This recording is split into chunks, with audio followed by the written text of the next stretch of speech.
This channel does not promote any violent, harmful, or illegal activities. All content provided by this channel is meant for an educational purpose only. আর এই মুহূর্তে একটা বড় খবরের দিকে নজর রাখতে হচ্ছে। এসএসসির ভেরিফিকেশনে আরো দাগির খোঁজ, নিঃসন্দেহে বড় খবর। এসএসসির ভেরিফিকেশনে আরো দাগির খোঁজ মিলল 1327 জন অযোগ্য প্রার্থীর। ডিটেল নেব। সুমন টেলিফোনে আমাদের সঙ্গে রয়েছেন আমাদের সহকর্মী সুমন। তবে একেবারেই চাই, এসএসসি বারবার করে বলেছিল যে তারা ভেরিফিকেশন প্রসেসটাকে ত্রুটিমুক্ত করতে চায় এবং সুপ্রিম কোর্টের ডিরেকশন ছিল, কিন্তু তারপরও দেখা যাচ্ছে পরীক্ষা দিয়ে ভেরিফিকেশন লিস্টে চলে আসছেন দাগিরা। বারবার এই ঘটনা ঘটছে, একবার নয়, দুবার নয়, বারবার। অর্থাৎ এসএসসির এই পরীক্ষা পদ্ধতিকে নিয়ে আরো একবার প্রশ্নচিহ্ন তোলার সুযোগ থেকে যাচ্ছে।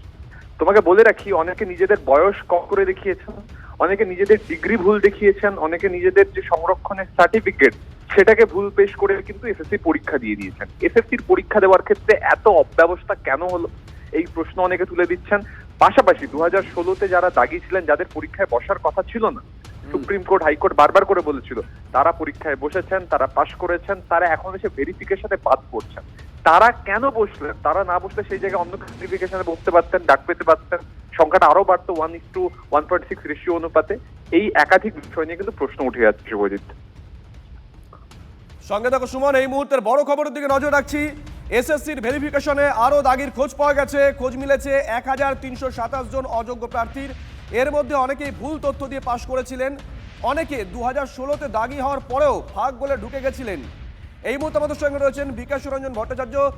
আপনি নিশ্চয়ই পুরো বিষয়টা জানেন বিকাশ রঞ্জন বাবু, কিন্তু প্রশ্ন তো এখানে যে এত কিছু বলার পর, আদালতের করা অবজারভেশন, করা নির্দেশের পরেও কি করে এই দাগিরা ঢুকে পড়ে ওই তালিকায়? কেন ছাঁকনিটা এসএসসি রাখতে পারছে না, না রাখতে চাইছে না? রাখতে চাইছে না, এটা পরিষ্কার বোঝা উচিত। যদি কেউ এখনো মনে করেন যে তৃণমূল সরকার তারা স্বচ্ছতার সঙ্গে কাজ করবে, তবে আমি তাদের বলি তারা মূর্খের স্বর্গে বাস করেন। আসলে ওদের কৌশলটা হচ্ছে এইসব করে দেরি করাবে, তারপর যেমন সুপ্রিম কোর্টে দরখাস্ত করেছে যে আমাদের একেবারে সেই সেপ্টেম্বর 2026 পর্যন্ত সময় দাও, নির্বাচনটা পার করে দাও। ওদের এই অপকর্মটা নির্বাচনকে পার করবার জন্য ওরা এইসব ইচ্ছে করে দেরি করছে এবং সুপ্রিম কোর্টকে কাঁদুকি গাইছে যে আমরা করতে পারছি না, মামলা হচ্ছে বলে। এই ধরনের একটা দুষ্ট চক্র, দুর্নীতিটাকে টিকিয়ে রাখার জন্য রাজ্য সরকার সবসময় তাকে লালন পালন করে যাচ্ছে। দেখেন না, আজকে জিটিএ 300 চাকরি বাতিল হয়েছে দুর্নীতির কারণে, বেআইনি ভাবে নিয়োগ করা হয়েছে। সর্বত্র এরা বেআইনি কাজ করেন। ধন্যবাদ। আরো একটা দুর্নীতির খবর দিই আপনাদের। পাহাড়ের শিক্ষক নিয়োগেও দুর্নীতি। চাকরি গেল 313 জন শিক্ষকের। 313 জন শিক্ষকের বেতন কেন রাজ্য সরকারকে বহন করতে হবে? চাকরি বাতিলের নির্দেশ দিলেন বিচারপতি বিশ্বজিৎ বসু। আরো বিস্তারিত জানবো, আমাদের সহকর্মী শ্রাবন্তী রয়েছেন আমাদের সঙ্গে। শ্রাবন্তী, দেখো, প্রথমে বিচারপতি বিশ্বজিৎ বসু এখানে একটা দুর্নীতি হয়েছে পাহাড়ে, এটা নিয়ে সিটিআই তদন্তের নির্দেশ দেন। পরবর্তী সময় ডিভিশন বেঞ্চে সেই রায় বহাল থাকলেও সুপ্রিম কোর্ট সেই নির্দেশ খারিজ করে দেন। ফের বিচারপতি বিশ্বজিৎ বসুর ঘরে মামলাটি ওঠে এবং সেখানে আজকে চাকরি খারিজের নির্দেশ যেমন তিনি দিয়েছেন, সিবিআই এর বদলে সিআইডি বাদবাকি তদন্ত করবে বলেও নির্দেশে জানিয়েছেন বিচারপতি বসু। ধন্যবাদ। এবার দেখাই আপনাদের মুর্শিদাবাদের বাংলাদেশ সীমান্ত এলাকায় ভয়াবহ বিস্ফোরণ। সাগরপাড়ার কাকমারি গ্রামে বোমা ফেটে আহত একজন, উড়ে গেল তার হাত। বাড়িতে রাখা মজুত করে রাখা বোমা ফেটে বিস্ফোরণ, এমনটাই অনুমান পুলিশের। বিস্ফোরণে জখম হয়েছে নাজিমুল শেখ নামা এক ব্যক্তি, তাকে হাসপাতালে ভর্তি করা হয়েছে। এখন প্রশ্ন হচ্ছে, কেন বাড়িতে এই বোমা মজুত করা হয়েছিল, তাও আবার ভোটের আগে? তদন্তে পুলিশ। আচ্ছা, আপনার ছেলে কোথায় খাম হয়েছে, কোথায়? আমি দেখিনি বা। কোথায় আছে এখন? হাসপাতালে? আমি দেখিনি বাবু।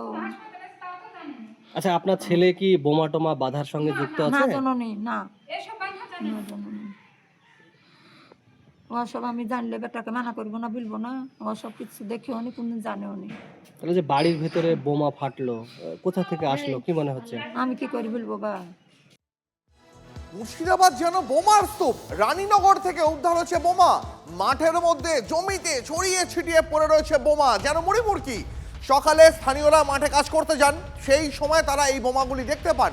মাঠে কিভাবে এত বোমা এলো, কারা রেখে গেল, জানতে তদন্ত শুরু করেছে পুলিশ। তবে এই ঘটনায় স্থানীয় বাসিন্দাদের মধ্যে, বিশেষ করে কৃষকদের মধ্যে আতঙ্ক ছড়িয়েছে। রাত 10টা বাজবে, তখন এখানে মানে আমার বাড়ির পেছে এটা, তো আমরা এখানে অল টাইম থাকি আসি, তো ঘুরতে ঘুরতে এরকম অমনি দেখছি তো এরকম সকেট বোমা পড়ে। বাইরের লোক এসে তো এখানে কাজ করবে না বা বাঁধবেও না, কেউ কিছু করবে না। যাই হোক দেশের লোক, যে কোনো দেশের লোক করেছে। পঞ্চায়েত ভোট থেকে আমার এরকম গ্রামে দ্বন্দ্ব হয়, জোর ঝামেলা হইতেই থাকে। আমাদের এরকম গ্রামে সকেট টকেট এরকম সব কিছুই ছিল না, এখন দিনের দিন হয়েই যাচ্ছে।